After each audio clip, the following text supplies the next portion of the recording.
बताने कि मैं इनको जानता हूँ, ये मुझे जानते हैं, और जिनको नहीं जानता उनको नहीं जानता। कहते हैं उम्मी उम्मी उम्मी। उम्मी का मतलब अनपढ़, नबी को पढ़ना नहीं आता था, और तू पढ़ लिख लिया नबी की हदीसों से, और नबी को पढ़ना नहीं आता था। क्या पागलपन है। और ऐसों को आप बेटियां दे रहे हैं, ऐसों के साथ आप रिश्तेदारी। आप कहते हैं मौलवियों के ये मौलवी लड़ाने आते। भैया मौलवी लड़ाने नहीं आता, मौलवी तो, यही बात तो मोमिनों को, सहाबा को कहते थे मुनाफिकीन, मदीने के मुनाफिकीन सहाबा को कहते थे कि ये लोग फसाद फैलाते हैं और हम इस्लाह का काम करते हैं। ये बातें वो बकते थे, बकवास करते थे। भाइयों अपनी बेटी को अगर तुम किसी गुस्ताख के साथ ब्याह दोगे तो वो गुस्ताख रसूल को ससुर कह मानेगी, गुस्ताख रसूल को शौहर मानेगी। और कुछ लोग ऐसे चढ़ दौड़ करके आते हैं हमारे पास, अरे मौलवी साहब हमने तो बदअकीदों की बेटी के निकाह आपको पढ़ाना पड़ेगा। मैंने कहा अच्छा, मेरी बहुत ज्यादा लोगों से नहीं जमती है, मतलब मेरी तबीयत में नरमी बहुत है, लेकिन बहुत ज्यादा लोगों, इसलिए कि हम मस्तक के मामले में कहीं कंप्रोमाइज करना नहीं चाहते। ऐसे काम को आग लगे, लानत हो उस काम पर जिससे मसलक का सौदा हो जाए।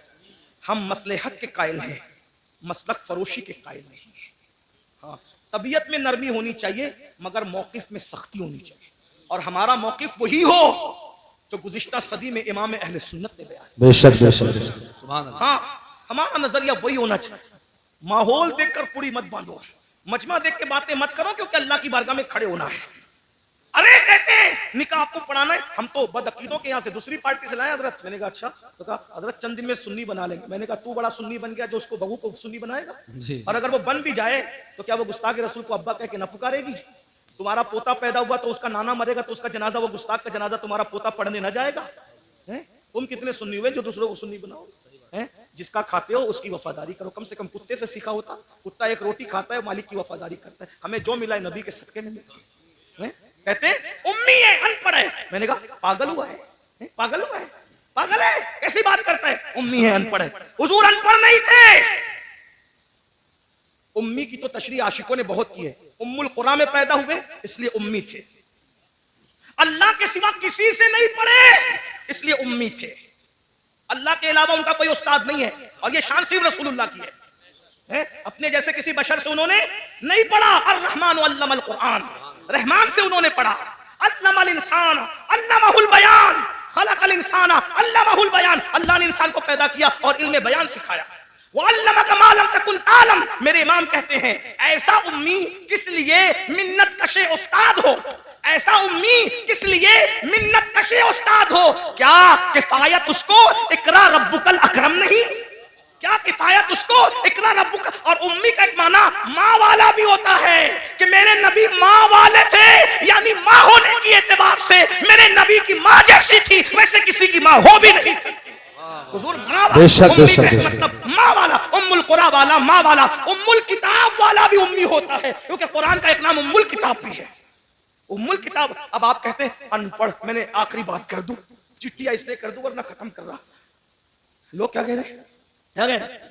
ये लोग आपकी बस्तियों में रहते हैं, उन उम्मी थे। मैंने कहा भाई उम्मी थे, अल्लाह के शागिर्द थे, अल्लाह से पढ़ा था, लेकिन हुजूर का ये फरमान नहीं सुना। आका फरमाते अना मदीनतुल इल्म।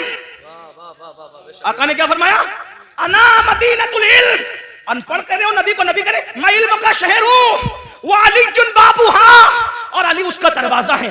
नबी ने क्या कहा? मैं इल्म का, बोलो मैं इल्म का, मैं इल्म का शहर किसको कहते हैं? आपके गांव का नाम क्या है? हरियाणा। ये क्या है? बोलो भाई, जो समझ में आ रहा है बोल दो, इस्लाह हो जाएगी। ये क्या है? शोरूम जाना होता है तो कहां जाते हो? मुरादाबाद है। और मुरादाबाद में नहीं मिलता तो कहां जाते हो? दिल्ली। और दिल्ली में सब मिल जाता है। क्यों? शहर की तारीफ बहार शरीयत में, जहां जुमा के कयाम के लिए बहस आई है, फतावा रज़्वी में भी, बहार शरीयत में भी एक शहर का होना भी बयान किया। शहर का होना भी बयान किया गया कि शहर का होना, शहर और शहर की तारीफ क्या बयान की? शहर की तारीफ में एक बात ये भी बयान की कि जिसमें बाजार हो, जिसमें बाजार हो। बाजार उर्दू की किताबें बहार शरीयत उठा के देख ली, आलिम बनाने वाली किताब। और तो फतावा रज़्वी में भी जुमा के लिए शहर हो, और शहर के लिए एक बात ये भी है, निशानी शहर की क्या है? उसमें क्या हो? बोलो भाई क्या हो? बाजार। और बाजार जो होता है ना शहर का, उसमें सब मिलता है। बोलो भाई क्या मिलता है? बाजार में। दिल्ली में आप बाजार में जाएंगे ना तो कोई ये नहीं कहेगा कि ये नहीं मिलता, क्योंकि एक बाजार नहीं होते, कई बाजार होते हैं, है ना। ये नहीं मिला तो वहां नहीं मिला। और मुंबई, दिल्ली से बड़े बड़े शहर में बड़े बड़े बाजार होते हैं। अब सुनना, नबी क्या कह रहे हैं? انا مدینۃ العلم، میں علم کا گاؤں نہیں ہوں، علم کا شہر ہوں، اور شہر میں ہر چیز ملتی ہے۔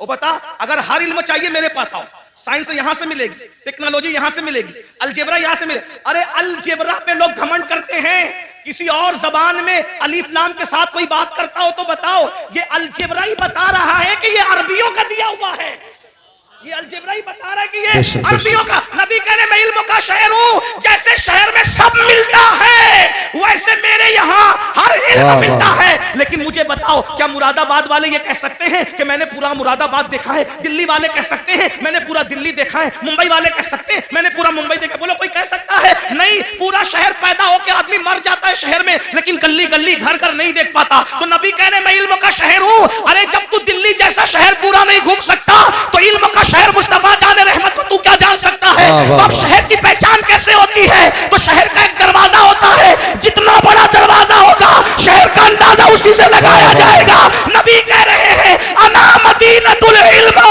میں علم کا شہر ہوں، وعلی بابها، علی اس کا دروازہ ہے۔ دروازے کو دیکھ کر شہر کا اندازہ لگاؤ۔ ارے جب دروازے کی یہ شان ہے، کہتے سلونی سلونی سلونی، مجھ سے جو چاہو پوچھ لو میں تمہیں جواب دے دوں گا۔ تم زمین کے جتنے رستے جانتے ہو اس سے زیادہ میں آسمانوں کے رستے جانتا ہوں۔ تو جب دروازے کی یہ شان ہے تو شہر علم مصطفیٰ جان رحمت کی شان کا سبحان اللہ، نعرہ تکبیر۔ یاد رکھو، اسی عقیدے پہ قائم رہو۔ اپنی بیٹیاں عاشقوں کے یہاں دو، گستاخوں کے یہاں مت دو۔ اور آخری دو جملے، صرف نبی کے گستاخ نہیں، صحابہ کے گستاخوں کو بھی، واہ واہ واہ، اہل بیت کے گستاخوں بے کو شک بے بھی شک۔ بیٹی نہ دینا۔ کیونکہ شفا شریف میں قاضی ایاز لکھتے ہیں کہ ایک شخص مر رہا تھا، توجہ، شفا کو اگر مانتے ہیں قاضی ایاز کی تو سن لو۔ ایک شخص مر رہا تھا، اس کی زبان پہ کلمہ نہیں آ رہا تھا، لوگ کہتے تھے تو کلمہ نہیں پڑھ پا رہا ہے، تو وہ کہتا تھا میں ابو بکر و عمر کے گستاخوں کے ساتھ بیٹھتا تھا اس لیے میری زبان پہ کلمہ نہیں آ رہا ہے۔ میرے بھائی جو ابو بکر اور صدیق اور فاروق اعظم کے گستاخوں کے ساتھ بیٹھے، صرف گستاخی نہ کرے، صرف بیٹھے، مرتے وقت اس کی زبان پہ کلمہ نہیں آتا، تو جو رسول اللہ کے گستاخوں سے رشتہ داری کرے مرتے وقت اس کی زبان پہ کیسے کلمہ آئے گا؟ آپ کے ذمہ ہے ایمان کیسے بچاتے ہو، انہیں جانا، انہیں مانا، نہ رکھا غیر سے کام۔ للہ الحمد، میں دنیا سے مسلمان گیا، میرا وقت تو پورا ہوا، 2 منٹ میں نے زیادہ لی، اس کے لیے معذرت۔ استغفر اللہ ربی من کل ذنب واتوب الیہ۔ ابھی جانا نہیں، محفل جاری رہے گی۔ ایسی محفل سجنے کے لیے بہت محنت لگتی ہے۔ ابھی مفتی صاحب کا خطاب ہونا ہے، ہم لوگ اس لیے جلدی آ گئے کہ جلدی جائیں گے تو جلدی محفل شروع ہو جائے گی۔ ہم لوگ پبلک دیکھ کر نہیں آتے، ہاں 72 بھی ہو نا وفادار چلیں گے، لیکن اللہ نے آپ کو بھیج دیا، آپ سب آ گئے ماشاءاللہ۔ ہم تو ماشاءاللہ 8:30 یا 8:35 سے یہاں کے بیٹھے ہیں، ہاں الحمدللہ۔ مفتی صاحب بھی تقریباً 8:45 کے قریب آ گئے تھے، 8:45 یا 9 کے آس پاس وہ بھی آ گئے۔ تو یہ علماء پہلے، اور میں تو آپ کو مشورہ دوں گا ایسے ہی کرو۔ ابھی کچھ کسی کے ستانے اور یہ کسی کے پریشر میں کرتے ہو، لیکن محفل کا مزاج بنا لو، مغرب کے بعد یا عشاء اول وقت میں پڑھ کے شروع کرو، 11 ساڑھے 11 12 تک کے محفل ختم کرو۔ تم بھی فجر پڑھو، ہمیں بھی فجر پڑھ لے دو، ورنہ مقرر تو بیچارہ جاگ کر کے فجر پڑھ لیتا ہے کیونکہ صبح وہ ظہر تک سوئے گا، لیکن آپ کو تو کام پہ جانا ہے۔ فجر جو روز پڑھتا ہے وہ بھی ہمارے جلسے کی وجہ سے پڑھ نہیں پاتا۔ اگر ایک کی بھی فجر ہمارے جلسے کی وجہ سے ترک ہوگی تو میں سمجھتا ہوں کہ کہیں نہ کہیں ذمہ دار بھی پکڑ میں آئیں گے اور چھوڑنے والا بھی پکڑ میں آئے گا۔ اور کروڑوں جلسے ایک پلڑے میں رکھا جائے اور فجر کی ایک نماز ایک پلڑے میں رکھا جائے، دونوں برابر نہیں ہو سکتی۔ اس لیے 3 بجے تک 2 بجے تک مت جگایا کرو، جلدی جلسے ختم۔ جلسے دیر تک چلانا کمال نہیں ہے، جلسے میں اچھا پیغام دینا یہ کمال۔ بے شک اللہ پاک کی بارگاہ میں دعا ہے، گفتگو کے درمیان مجھ سے کوئی بھی غلطی ہو گئی ہو اللہ تعالیٰ معاف کر دے۔ استغفر اللہ ربی من کل ذنب واتوب الیہ وما علینا الا البلاغ۔ بالکل آپ حضرات بیٹھے رہیں۔